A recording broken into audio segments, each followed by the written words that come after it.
अच्छा जी, सीमेंट के कैटेगरी में या लूटिंग एजेंट के कैटेगरी में या रिस्टोरेटिव मटेरियल के कैटेगरी में, इट मींस फिलिंग मटेरियल के कैटेगरी में, जो आज हम मटेरियल डिस्कस करते हैं या डिस्कस करने जा रहे हैं उसका नाम है कंपोजिट रीजन। कंपोजिट का सिंपली मतलब होता है combination of two distinct pages. इसका मतलब ये है कि कंपोजिट हमारे पास एक ऐसा मटेरियल होता है जिसमें दो तरह के डिफरेंट काइंड ऑफ मटेरियल को मिक्स किया जाता है। मतलब कि एक ऐसा मटेरियल है जिसकी कंप्लीटली डिफरेंट प्रॉपर्टी है, एक अलग मटेरियल है जिसकी कंप्लीटली डिफरेंट प्रॉपर्टी है, लेकिन इन दोनों को इस कंबाइन इसलिए किया जाता है, इस मकसद के लिए कंबाइन किया जाता है कि इन दोनों की प्रॉपर्टीज जो अच्छी प्रॉपर्टीज है वो एक मटेरियल में आ जाए, और हमें दोनों मटेरियल के अलग अलग प्रॉपर्टीज एक मटेरियल में मिल जाए तो इस कंपोजिशन को कहा जाता है कंपोजिट। रीजन का मतलब यह होता है कि ऐसे मटेरियल जो मोस्टली केमिकल मोनोमर्स होते हैं, पॉलीमराइजेशन के प्रोसेस के थ्रू बनते हैं, थोड़ी सी इसमें प्लास्टिसिटी की कैरेक्टरिस्टिक होती है, थोड़ी सी प्लास्टिक कैरेक्टरिस्टिक होती है, थोड़ी सी स्मूथ कैरेक्टरिस्टिक होती है, क्रॉस लिंकिंग और पॉलीमराइजेशन के रिजल्ट में बनता है। तो ये अब बनाता है कंपोजिट रीजन को। अब यहां पर क्वेश्चन मार्क ये है कि कौन से दो डिफरेंट मटेरियल जिससे कंपोजिट बना है। मैंने कहा ना कि दो डिफरेंट मटेरियल, दो डिफरेंट प्रॉपर्टीज वो एक मटेरियल में कंबाइन हो जाते हैं एंड देन वो दोनों अलग अलग जो अच्छी प्रॉपर्टीज होती है वो एक मटेरियल का हिस्सा बन जाते हैं। पहले तो ये क्वेश्चन अपने जहन में रखें, सही है। अगर आप इसके इंट्रोडक्शन की तरफ आते हैं तो मल्टीपल तरीकों से आप इसको डिफाइन कर सकते हैं। It is a tooth coloured material close to ideal properties. Close to ideal का ये मतलब होता है कि ये आपको केमिकल रिटेंशन प्रोवाइड करता है, इसको कन्वेंशनल क्यूविटी प्रिपरेशन की जरूरत नहीं होती, इसको सेकेंडरी रिटेंटिव फीचर्स की जरूरत नहीं होती। आप स्लॉट्स बनाते हैं क्यूविटी में, ठीक है, नहीं बनाते इस पे कोई असर नहीं पड़ता। पिन्स बनाते हैं, ठीक है, अंडरकट्स बनाते हैं, ठीक है, ये आप उन मटेरियल के लिए करते हैं जिनको मैकेनिकल रिटेंशन की जरूरत हो, जो टूथ सरफेस के साथ बांड नहीं बनाते, जो कि हर मटेरियल की एक बैड कैरेक्टरिस्टिक भी हो सकती है। कंपोजिट में इस तरह नहीं है। एक तो ये टूथ के साथ केमिकल बांड बनाता है, एक तो ये मटेरियल टूथ कलर्ड मटेरियल है, third it is the most aesthetically proven material, or fourth it is a universal material, can be used anteriorly and posteriorly. So composite is a dental material which is tooth colored material, a highly aesthetic, retain in cavity through chemical bonding or chemical retention, and can be used for anterior and posterior restoration. पहले तो ये इसका introduction हो गई। आप इसको apply कहां करेंगे, एप्लीकेशन कहां होगी। It can be a restorative material, restoration के लिए, फिलिंग के लिए, सही है। और वो क्या है, it can B posterior, it can B interior, दोनों जगहों पर ये एक्सेप्टेबल है। समझ नहीं, बट इसमें भी डिबेट है, इसमें भी डिबेट है, सही है, डिबेट है, बट स्टिल एक्सेप्टेबल है। इसकी प्रॉपर्टीज की वजह से ये एक्सेप्टेबल है। पिट्स एंड फिशर सीलेंट, पिट्स और फिशर को आपने शैलो बनाना है। शैलो इसलिए बनाना है कि भाई यहां पर अरेस्ट केरीज ना है, यहां पर केरीज इनिशिएशन ना हो, यहां पर फूड की इंफेक्शन ना हो, फूड पार्टिकल रिटेन ना रहे, रब सरफेस को खत्म करने के लिए कि भाई ये रब अक्लूजल सरफेस खत्म हो जाए तो बैक्टीरिया को अटैचमेंट के लिए सरफेस नहीं मिलेगी, एंड बैक्टीरिया कांट वो अपनी जो ऑप्टिमम एटमॉस्फेयर बनाती है ना इकोलॉजिकल सिस्टम, उसके लिए आइडियल सरफेस जो होता है वो रब सरफेस ऑफ टूथ होता है। और इसीलिए हम बार बार कहते हैं कि जब आप स्केलिंग करेंगे तो पॉलिशिंग मैंडेटरी है, it's not optional, it's mandatory. क्यों? क्योंकि स्केलिंग की वजह से आपकी जो टूथ सरफेस है वो थोड़ा सा रफ बन जाता है। जब आप पॉलिशिंग करते हैं तो आप उसको स्मूथ बनाते हैं ताकि बैक्टीरिया यहां पर अटैच ना हो जाए। तो उस रफ पिट्स एंड फिशर को खत्म करने के लिए आप वहां पर कंपोजिट अप्लाई करते हैं ताकि ये सरफेस जो है थोड़ी सी स्मूथ हो जाए, थोड़ी सी जो स्लोपनेस है वो कम हो जाए, सही है। बॉन्डिंग ऑफ रिस्टोरेशन, वेनियर आपने बनाई, आप उसको इसी से बॉन्ड कर सकते हैं, सही है। आपने क्राउन बनाया, it can be used as a cementation material, सही है। और भी एक्रेलिक या पोर्सिलीन के जितने भी आपके पास फिक्स प्रोस तो आती है स्पेसिफिकली, दाव इधर ये यूज नहीं होता या लोग यूज नहीं करते, बट ये आप इसको इंडिकेट कर सकते हैं। समझ में ही बात। सीमेंटेशन, सीमेंटेशन में मैंने यहां पर दो चीजें फिर से लिखी हैं। फिक्स प्रोस्तो, फिक्स प्रोस्तो का मतलब होता है क्राउन, एंड ब्रिज, और साथ में ऑर्थोडोंटिक जो ब्रैकेट्स होते हैं, जो ब्रैकेट्स होते हैं जो टूथ सरफेस के ऊपर अटैच होते हैं, तो कंपोजिट उनके लिए भी आइडियल मटेरियल है कि आप यूज करें। इसके बाद जब आप आते हैं तो वही क्वेश्चन जहन में आ जाता है कि which to material form composite, composite किन दो मटेरियल से बनता है। मैंने कहा ना कि दो डिस्टिंक्ट चीजें। तो इसमें एक फेज आता है फिलर का और एक फेज आता है रीजन का, सही है। तो एक फिलर एक अलग चीज है, रीजन एक अलग चीज है। Resin is soft, resin is smooth, resin is shiny, resin does have the translucent properties, resin give the natural appearance, it provide the body to the material, it provide the shape to the material. लेकिन अगर आप यहां पर आए तो reason strength नहीं है, reason में स्टेबिलिटी थोड़ी सी कंप्रोमाइज है, डायमेंशनल स्टेबिलिटी, सही है। रीजन में compressive strength, tensile strength, shear stress strength, ये सारे कंप्रोमाइज हैं। तो एक तरफ तो इसकी बहुत अच्छी अच्छी प्रॉपर्टीज है जो आपको नेचुरल अपीयरेंस और नेचुरल लुक दे सकती हैं, लेकिन यहां पर फिर इसकी प्रॉपर्टीज कंप्रोमाइज हो जाती है, क्योंकि हमें फिलिंग मटेरियल से या सीमेंटेशन के जो मटेरियल है उनसे सबसे प्राइमरी जो प्रॉपर्टी हमें चाहिए वो उसकी स्ट्रेंथ होगी। तो कहां से आएगा स्ट्रेंथ? ये प्रोवाइड का स्ट्रेंथ, ये प्रोवाइड करेगा। उसमें सिलिका, उसमें ग्लास और उसमें क्वार्ट्ज, ये तीनों चीजें अलग चीज है, ये अलग चीज है। दोनों को आप मिक्स करते हैं, इससे बनता है कंपोजिट। इससे क्या बनता है? कंपोजिट। इंडिविजुअली इस मटेरियल की बिस जीएमए, यूडीएमए, एंटेकडीएमए, इसकी अपनी डिफरेंट प्रॉपर्टी है अच्छी अच्छी, सही है।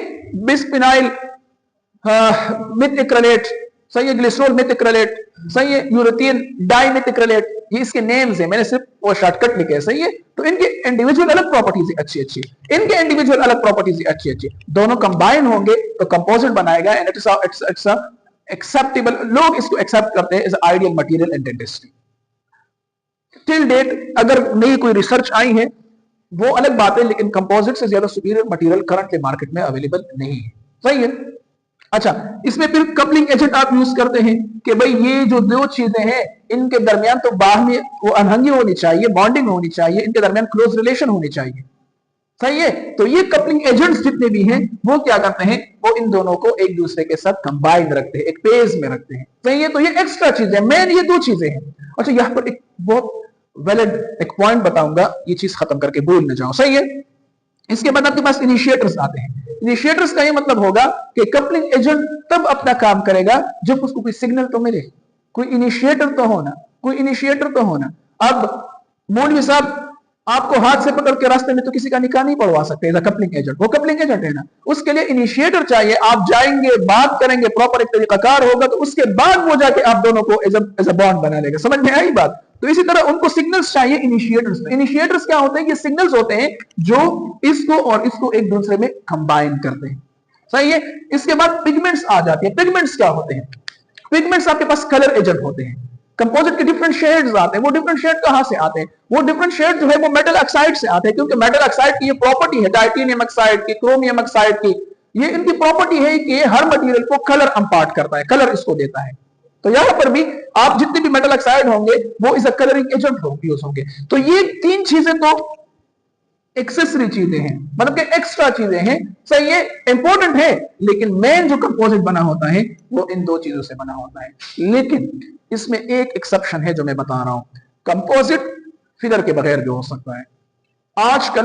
आजकल कंपोजिट जो है वो फिलर के बगैर भी हो सकते हैं। वो कॉन्सेप्ट ऑलमोस्ट खत्म है कि composite is the composition of two distinct basis. Name तो वही है, कॉन्सेप्ट तो वही है, उन्होंने सिर्फ फिलर हटा दिया है। क्या हटा दिया है? फिलर। जब भी ऐसे कंपोजिट जिसमें फिलर नहीं होता, फिलर वाला कंटेंट नहीं होता, उसको कहा जाता है अनफिल्ड कंपोजिट। उसको क्या कहते हैं? अनफिल्ड। ये क्लासिफिकेशन है, प्रॉपर सिस्टमैटिक क्लासिफिकेशन इसके कि अगर एक कंपोजिट में फिलर नहीं है तो इस तरह के कंपोजिट को हम कहते हैं अनफिल्ड कंपोजिट, और अगर एक कंपोजिट में फिलर है तो इस तरह के कंपोजिट को कहा जाता है फिल्ड कंपोजिट। इस तरह के कंपोजिट को क्या कहा जाता है?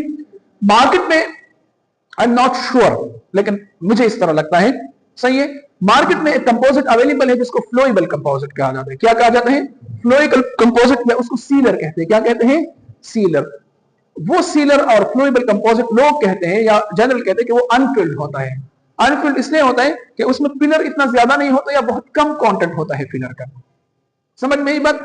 अच्छा, आप मुझे ये बताएं कि फिलर का जो कंटेंट है वो कंपोजिट की प्रॉपर्टीज को किस तरह इफेक्ट करता है। एक एक बंदा बताएगा, मैंने कल बताया, ये रिपीट लेक्चर है, सिर्फ इस रिकॉर्डिंग के लिए मैं इसको दोबारा कर रहा हूं। ये अभी कल इसमें बहुत डिटेल में बात हुई थी, सही है। तो जो फिलर कंटेंट है वो कंपोजिट के फिजिकल प्रॉपर्टीज और या केमिकल प्रॉपर्टीज को किस तरह अफेक्ट करता है। एक तो फिलर ज्यादा होगा, स्ट्रेंथ ज्यादा होगी, लेकिन वो नेचुरलिटी नहीं रहेगी, वो प्लास्टिसिटी नहीं रहेगी, वो ट्रांसलूसेंसी नहीं रहेगी, क्योंकि आपने 100% कंपोजिट में फिलर और साथ में रीजन को एक ऐसी कंपोजिशन में लाना है कि ना एक की प्रॉपर्टी इफेक्ट हो ना दूसरे के प्रॉपर्टीज इफेक्ट हो। समझ में ही बात? फिलर के पार्टिकल्स बहुत अहम रोल प्ले करते हैं फिजिकल प्रॉपर्टीज में। अगर फिलर के जो पार्टिकल है, फिलर के जो एक तो कंटेंट होता है, कंटेंट का मतलब होता है परसेंटेज ऑफ द फिलर, एक होता है फिलर का जो पार्टिकल होता है उसकी साइज की बात हो रही है कि अगर फिलर के जो पार्टिकल्स हैं उनके साइज बहुत लार्ज पार्टिकल है। आपने सिलिका के लार्ज पार्टिकल ऐड किए हैं, आपने ग्लास या क्वार्ट्ज के लार्ज क्राइब्लाइड्स, ग्रेफाइट्स मल्टीपल होते हैं, आपने इनके लार्ज पार्टिकल ऐड किए हैं, तो ये कंपोजिट जो होगा ये रफ होगा, रफ। ये क्या होगा? इसमें स्मूथनेस नहीं आएगी, क्योंकि वहां पर फिलर के जो पार्टिकल है वो लार्ज है। स्ट्रेंथ बहुत अच्छी होगी, स्ट्रेंथ बहुत अच्छी होगी, लेकिन स्मूथनेस नहीं होगी, फिजिकल प्रॉपर्टीज इसकी इंप्रूव नहीं होगी। इसी तरह इसकी कंपोजिशन की भी बात हो रही है, इसी तरह इसके कंटेंट की भी बात हो रही है कि कंटेंट भी आपने इस हिसाब से रखना है कि इनमें से किसी की प्रॉपर्टीज जो है वो कंप्रोमाइज ना हो जाए, सही है। इसके बाद इन सब कहानी के बाद, सही है, हम मेन कॉन्सेप्ट की तरफ आते हैं, वो होती है क्लासिफिकेशन। ये बहुत ज्यादा इंपॉर्टेंट कॉन्सेप्ट है कंपोजिट में, ये बहुत इंपॉर्टेंट कॉन्सेप्ट है। एक तो मैंने जनरली आपको बता दिया अनफिल्ड और फिल्ड, लेकिन यहां पर जो क्लासिफिकेशन है ना, खुदा के बंदे, ये अनफिल्ड की नहीं है। अनफिल्ड खत्म हो गया, फिलर नहीं है, बात खत्म। फिलर मौजूद है, ये फिल्ड कंपोजिट है। कौन सा कंपोजिट है? Field composite. तो इस फिल्ड कंपोजिट को हम मोस्टली 4 कैटेगरीज में डिवाइड करते हैं, और ये किस बेस पे करते हैं आपको बताएं? Particle size. जो फिलर का पार्टिकल है ना, फिलर का पार्टिकल, उसके साइज के मुताबिक, इसके बेस पे, उसकी बुनियाद पे हम इसको 4 कैटेगरीज में डिवाइड करते हैं। एक आपके साथ आ जाता है कन्वेंशनल। कन्वेंशनल को मैक्रोफिल्ड भी कहते हैं। क्या कहते हैं? मैक्रोफिल्ड। कन्वेंशनल को क्या कहते हैं? मैक्रोफिल्ड। तो मैक्रोफिल्ड और कन्वेंशनल में जो पार्टिकल साइज होता है, किसका पार्टिकल साइज? फिलर का पार्टिकल साइज वो 8 से लेके 12 mm तक होता है। कितना होता है? 8 से लेके 12 mm तक। माइक्रोमीटर, mm नहीं, माइक्रोमीटर। 8 से लेके 12 माइक्रोमीटर तक। अगर आप स्मॉल पार्टिकल की तरफ आते हैं, स्मॉल पार्टिकल, ये भी एक अलग स्मॉल पार्टिकल कंपोजिट वाला, ये कंपोजिट का एक नाम है, इसमें कुछ वो नहीं है। तो स्मॉल पार्टिकल में जो फिलर के पार्टिकल का जो साइज होता है वो 1 से लेके 5 माइक्रोमीटर तक होता है। अगर आप माइक्रोफिल्ड की बात करें, देखो मैंने ऊपर नाम दिया था मैक्रोफिल्ड, कन्वेंशनल को मैंने क्या बताया था? मैक्रोफिल्ड। मैक्रो सही है, यहां पर मैं माइक्रो की बात कर रहा हूं। माइक्रोफिल्ड कंपोजिट जो होता है उसमें जो फिलर साइज होता है वो 0.04 माइक्रोमीटर से लेके 0.4 माइक्रोमीटर तक होता है। और हाइब्रिड में बस हम इन सबको कंबाइन करके एक ही साइज बनाते हैं 1 माइक्रोमीटर का। और जिस कंपोजिट में पार्टिकल साइज फिलर कंटेंट का 1 माइक्रोमीटर हो, तो उस तरह के कंपोजिट को कहा जाता है हाइब्रिड कंपोजिट। ये इसकी क्लासिफिकेशन हो गई।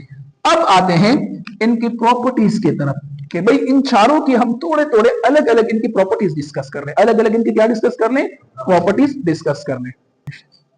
सबसे पहले आते हैं कन्वेंशनल की तरफ या मैक्रोफिल्ड की तरफ, इसकी प्रॉपर्टीज की तरफ। ये वाला जो है ना, इसको मैं ग्रीन हाईलाइट करता हूं। पहले इसकी प्रॉपर्टीज को थोड़ा सा डिस्कस करते हैं।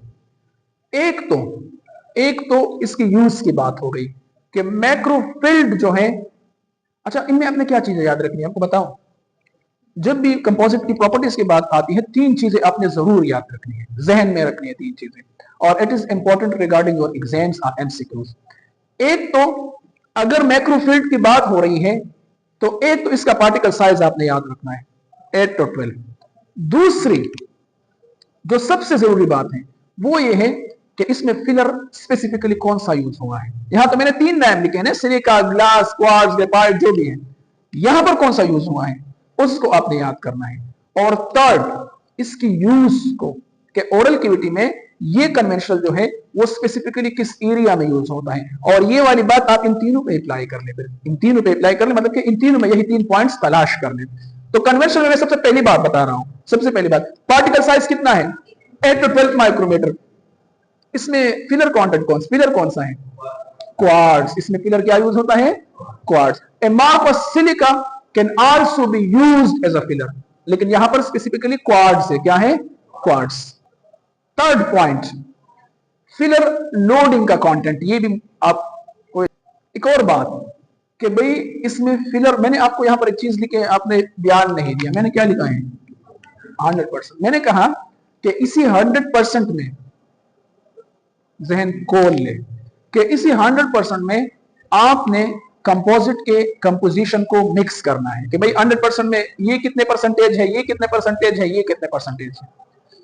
कंपोजिशन को मल्टीपल तरीकों से कंपोजिशन को हम मल्टीपल तरीकों से काउंट करते हैं। काउंट का मतलब है कि हिसाब वे संग, मतलब सुमर बमुंगा कम कम दीद पर कम कम यूनिट्स यूज किए, लेकिन बसंग में मैयर का कंपोजिशन बसंग मैयर का सिंपली कंपोजिशन को 100% में या तो हम बाय वेट देखते हैं, बाय वेट, ये आपने केमिस्ट्री में पढ़ा होगा, और आपने ये भी पढ़ा होगा कि ये कब काम आएगा, कि ये केमिस्ट्री तो हमारे किसी काम की नहीं है। और बाय वॉल्यूम, आपने 100% में बाय वेट कंपोजिशन को देखना होता है। अगर का सॉल्यूट और सॉल्वेंट वाला खबर याद है क्या, बाय वॉल्यूम और बाय वेट, सही है। यहां पर मैंने दोनों क्यों लिए, इसके क्या रीजन है, नो ये तो ऑब्वियस बात है, एग्जैक्टली ये तो मतलब कि, लेकिन इसमें है ये तो होगी डिफरेंट, इसमें क्या बात, exactly this is the most important concept कि कंपोजिट लिक्विड फॉर्म में भी है और सॉलिड फॉर्म में भी है, क्योंकि फ्लूइबल कंपोजिट जो अनफिल्ड कंपोजिट होता है वो तो लिक्विड फॉर्म में होता है, और जो फील्ड कंपोजिट होता है या कन्वेंशनल कंपोजिट होता है या मैक्रोफिल्ड कंपोजिट होता है वो तो सॉलिड फॉर्म में होता है। तो आपने सॉलिड में भी पिलर के कंटेंट को डिफाइन करना है कि बाय वेट कितना है। अगर आपसे कोई पूछे बाय वेट, तो आप बाय वेट भी बता सकते हैं, और बाय वॉल्यूम पिलर का कंटेंट कितना है आप ये भी बता सकते हैं। समझ में आई बात। तो मैक्रोफिल्ड की तरफ आते हैं। मैक्रोफिल्ड में बाय वेट की अगर बात करें, वेट फिलर कंटेंट मैक्रोफिल्ड में 70 से लेके 80% तक है। कितना है, 70 से लेके 80, लेकिन मैं किसकी बात कर रहा हूं, बाय वेट की। और बाय वॉल्यूम अगर आप बात करें तो फिर ये 60 से लेके 70% है। एक 70 से 80 और एक 60 से 70। अच्छा, ये यूज कहां होगा, आप क्या ख्याल है कि ये कौन से एरियाज में यूज होता है, मैक्रोफिल्ड या conventional? Posterior highly stress bearing areas, उन एरियाज में जहां पर आपको स्मूथनेस ज्यादा नहीं चाहिए, उन एरिया में जहां पर translucency is not a big deal, जहां पर इसकी इतनी प्रायोरिटी नहीं है, उस एरिया में जहां पर एस्थेटिक की इतनी प्रायोरिटी नहीं है। क्यों? क्योंकि मैंने पहले बताया कि मैक्रोफिल्ड को स्मूथ करना, उसमें ट्रांसलूसेंसी क्रिएट करना, उसमें शेड क्रिएट करना बहुत मुश्किल होता है, सरफेस इसकी बहुत रफ होती है क्योंकि पार्टिकल साइज बहुत ज्यादा है, बड़ा है। तो हम इसको पोस्टीरियर में यूज करते हैं या स्ट्रेस बियरिंग एरियाज में इसको यूज करते हैं। इसमें एक ड्रॉबैक है इस मटेरियल, मल्टीपल है, मल्टीपल, एक तो नहीं है लेकिन मल्टीपल है। एक तो इसकी सरफेस जो है वो अच्छी तरह से आप स्मूथ नहीं कर सकते, ये मैंने पहले ही एक्सप्लेन किया कि पार्टिकल साइज ज्यादा होगा तो रफ सरफेस बनाएगा। इसमें डिस्कलरेशन होती है टाइम के साथ साथ। क्यों इसमें डिस्कलरेशन होती है टाइम के साथ साथ? नहीं, इस मटेरियल में डिस्कलरेशन क्यों होती है टाइम के साथ साथ? इसमें डिस्कलरेशन इस वजह से होती है कि खुदा के बंदे, मैंने कहा ना कि आप इस कंटेंट को ज्यादा करेंगे तो इसकी प्रॉपर्टीज कंप्रोमाइज होगी या नहीं होगी। आपने 70 to 80% अगर पिलर डाल दिया तो ये जो कलर तो ये क्रिएट करेगा, ट्रांसलूसेंसी तो ये क्रिएट करेगा, प्लास्टिसिटी तो ये क्रिएट करेगा, स्मूथनेस तो ये क्रिएट करेगा, उसका तो कबाड़ा बन गया। इसी तरह यहां पर कंटेंट फिलर का बहुत ज्यादा है तो टाइम के साथ साथ इसमें डिस्कलरेशन आएगी। और इसमें वियर रेजिस्टेंस बहुत कम है, कंप्रेसिव बहुत ज्यादा है लेकिन वियर जो है, वियर रेजिस्टेंस वो बहुत कम है, बल्कि इसका सरफेस जो है वो टियर हो जाता है, टियर टाइम के साथ साथ इसमें सरफेस जो है वो टियर हो जाता है। अच्छा, इसके बाद कौन सा है? इसके बाद है स्मॉल पार्टिकल। इसके बाद क्या है? Small particle. तो स्मॉल पार्टिकल ऑब्वियस बात है, एक बात तो ऑब्वियस है कि यहां पर जो सरफेस बनेगा वो क्या होगा, स्मूथ से ज्यादा होगा, मतलब कि इस शाइन होगा, स्मूथनेस इसमें अच्छी होगी। इसमें पार्टिकल साइज स्मॉल है, तो इसमें प्लास्टिक कैरेक्टरिस्टिक, ट्रांसलूसेंसी, स्मूथनेस वो मैक्रोफिल्ड से बेहतर है। इसमें बाकी प्रॉपर्टीज मैक्रोफिल्ड से बेहतर है, ये भी याद रखें, सही है। इसमें मैक्रोफिल्ड क्या, स्मॉल पार्टिकल में जो प्रॉपर्टीज हैं वो माइक्रोफिल्ड से भी बेहतर है। किससे बेहतर है? माइक्रो। तो ये मैक्रो और माइक्रो से दोनों से बेटर है, कंप्रेसिव स्ट्रेंथ में भी, स्मूथनेस में भी, ट्रांसलूसेंसी में भी, सही है। एक इसमें जो इंपॉर्टेंट कंसेप्ट है वो ये है कि यहां पर फिलर कंटेंट क्या यूज हुआ है, यहां पर एमार्फस सिलिका, ये याद रखे। यहां पर फिलर कंटेंट कौन सा है, इससे पहले कौन सा था? क्वार्ट्ज। तो इसी तरह इसमें फिलर कंटेंट हर मटेरियल में डिफरेंट होता है और आप इसको एस्थेटिक या इंटीरियर में यूज कर सकते हैं क्योंकि इसकी सरफेस स्मूथनेस जो है वो बहुत अच्छी है। देखो माइक्रोफिल्ड की तरफ, माइक्रोफिल्ड की तरफ, माइक्रोफिल्ड जो है वो ट्रेडिशनल कंपोजिट से बेहतर है। इसमें बाय वेट जो है आप कह सकते हैं कि 70% फिलर होता है, बाय वॉल्यूम जो है वो 80% फिलर होता है माइक्रोफिल्ड में, सही है। माइक्रोफिल्ड में बाय वॉल्यूम 70% और बाय वेट 70%, बाय वॉल्यूम 80% जो है वो फिलर कंटेंट होता है। स्मॉल नहीं, माइक्रोफिल्ड की बात कर रहे हैं। एक तो यहाँ पर माइक्रोफिल्ड में जो साइज है वो भी बहुत ज्यादा छोटा है, 0.04 टू 0.4 माइक्रोमीटर। तो इसकी वजह से इंतहाई स्मूथ सरफेस बनती है, इंतहाई बेहतर सरफेस बनती है और इंतहाई अच्छी कैरेक्टरिस्टिक वाली एस्थेटिक यहाँ पर रिस्टोर होती है, सही है। यहाँ पर जो फिलर कंटेंट यूज होता है उसको हम कहते हैं कोलाइडल सिलिका। इसको क्या कहते हैं? यहाँ पर क्या था, यहाँ पर क्या था, यहाँ पर क्या है? Colloidal silica. Quartz, amorphous silica, colloidal silica, ये यहाँ पर यूज होता है। अच्छा, इन सबसे अच्छा जो है वो हाइब्रिड है। उसमें एक रेंज में आपको फिलर पार्टिकल भी मिल जाते हैं और इसमें बाकी प्रॉपर्टीज जो भी होती हैं वो भी ऑलमोस्ट इंप्रूव होती हैं। फिल्ड की जो अपीयरेंस होती है वो ऑलमोस्ट एनिमल लाइक होती है। किसकी तरह लाइक होती है? एनिमल। तो जनरली अगर प्रेफरेंस की बात होती है, एस्थेटिक की बात होती है, स्मूथ सरफेस की बात होती है, ट्रांसलूसेंसी की बात होती है, तो obviously microfilled is the best option. जो हाइब्रिड है उसकी प्रॉपर्टीज जो है वो माइक्रोफिल्ड और मैक्रोफिल्ड के दरमियान है, सारी प्रॉपर्टीज, मतलब कि माइक्रोफिल्ड से अच्छी नहीं है, मैक्रोफिल्ड से बुरी नहीं है। अगर तो बीच में अगर एक मटेरियल आप यूज करते हैं तो वो हाइब्रिड है जिसमें सारी चीजें आपको बैलेंस में मिलेगी। लेकिन अगर आपने ज्यादा फोर्स की तरफ नहीं जाना, ज्यादा स्ट्रेंथ की तरफ नहीं जाना, बल्कि आपने एस्थेटिक की तरफ जाना है, ट्रांसलूसेंसी की तरफ जाना है, नेचुरल लाइक अपीयरेंस की तरफ जाना है, नेचुरल शेड की तरफ जाना है, प्लास्टिसिटी की तरफ जाना है, तो microfilled is the best option. Otherwise अगर आपने दोनों की प्रॉपर्टीज को साथ में मिलाना है तो hybrid is the best option. लेकिन माइक्रोफिल्ड बुक वाले कहते हैं कि appearance is like animal, animal की तरह इसकी अपीयरेंस होती है। ये पूरी कहानी एक साइड पे रखें। यहां पर एक कॉन्सेप्ट है पॉलीमराइजेशन का। पॉलीमराइजेशन का मतलब यह होता है कि कंपोजिट मटेरियल जो है उसमें रिएक्शन किस तरह होता है या ये मटेरियल सेट किस तरह होते हैं। पहले तो ये सॉफ्ट होते हैं और ये इतने हार्ड कैसे बन जाते हैं। 2-3 मिनट में सारी कहानी सुनाता हूं, बस आपने सिर्फ अटेंटिव रहना है। अगर प्लीज ये बंद कर दे प्लीज। अगर लाइट क्यूअर है, क्या है? Light queer. लाइट क्यूअर का क्या मतलब होता है? एग्जैक्टली, लाइट क्यूअर का मतलब ये है कि यहां पर पॉलीमराइजेशन जो है वो लाइट स्टार्ट करेगी। क्या स्टार्ट, कौन स्टार्ट करेगा? इनिशिएटर कौन होगा? लाइट होगी, सही है। अब मुझे ये बताओ कि वो लाइट क्यों स्टार्ट करती है? लाइट पॉलीमराइजेशन क्यों स्टार्ट करती है या किस तरह स्टार्ट करती है?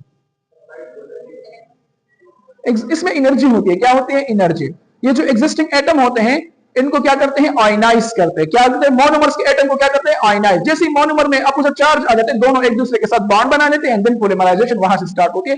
लेकिन एक्सटर्नल एनर्जी सोर्स जो होता है, इनको एक्साइट करना, इनको आयनाइज फॉर्म में लाना, ये काम जो होगा वो एक्सटर्नल सोर्स का होगा और वो यहां पर लाइट है। यहां पर क्या है? लाइट है, सही है। लाइट के जितने भी मटेरियल होंगे लाइट की और वो सिंगल पेस्ट में आते हैं। कहां पर आते हैं? Single paste. सिंगल पेस्ट का क्या मतलब होता है कि एक ट्यूब में होते हैं, सही है, एक ट्यूब में। सोर्स ऑफ लाइट क्या क्या हो सकती है?